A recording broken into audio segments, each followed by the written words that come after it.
ओम शांति। आज આપણે સમજીશું કે સાન્તા ક્લોઝ કોણ છે। તો બધા એમ કહે કે સાન્તા ક્લોઝ હતો, નાના નાના બાળકો હતા ને ગિફ્ટ આપવા આવતો હતો। હવે નાના બાળકોની વાત નથી, પરંતુ સાન્તા ક્લોઝ છે એ બ્રહ્માનું સ્વરૂપ છે, બ્રહ્માનું જ યાદગાર છે। કેમ કે બ્રહ્મા છે એ સૂક્ષ્મ વતનવાસી છે, સફેદ વસ્ત્રધારી છે, અને પરમાત્મા શિવ પરમધામ લાલ પ્રકાશની દુનિયામાંથી આવે છે, અને એ આત્મા બ્રહ્માના તનમાં પ્રવેશ કરે છે। એટલે સફેદ કપડા અને લાલ કપડા બે કમ્બાઇન્ડ રાખ્યા છે। એટલે બ્રહ્મા જે છે એ વિશ્વના આદિ પિતા છે। જ્યારે પરમાત્મા બ્રહ્માના રથમાં આવે છે ત્યારે આત્મા રૂપી બાળકને વિશ્વની બાદશાહી આપે છે। હથેળીમાં પરમાત્મા એમ કે હું હથેળીમાં વિશ્વની બાદશાહી લઈને આવ્યો છું, કે હું તમને વિશ્વના માલિક બનાવું છું।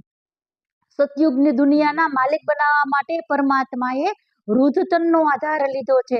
એના યાદગાર સાન્તા ક્લોઝ છે। અને એક વૃક્ષ બતાવવામાં આવે છે, અને ઉલટું વૃક્ષ બતાવવામાં આવે છે। ક્રિસમસનું ઉલટું વૃક્ષ કોઈ હોતું નથી, પરંતુ એ પરમધામની અંદર આત્માઓનું વૃક્ષ છે।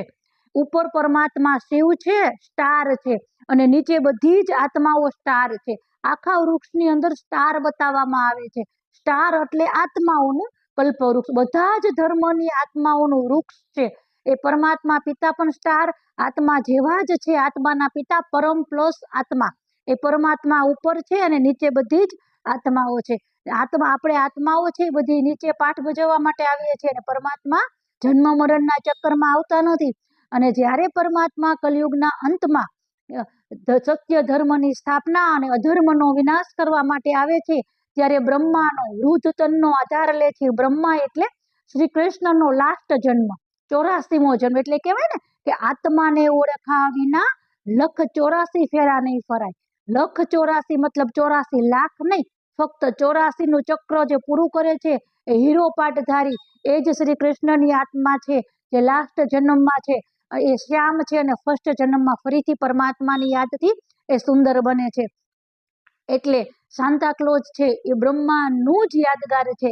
બ્રહ્મા એ જ પરમાત્માનો રથ છે। નંદી કયો રથ કે એ બધું એક જ છે, પરંતુ એ પરમાત્મા પિતા આત્મારૂપી બાળકોને ગિફ્ટ આપવા માટે આવ્યા છે, સતયુગી દુનિયાની બાદશાહી। ઓમ શાંતિ।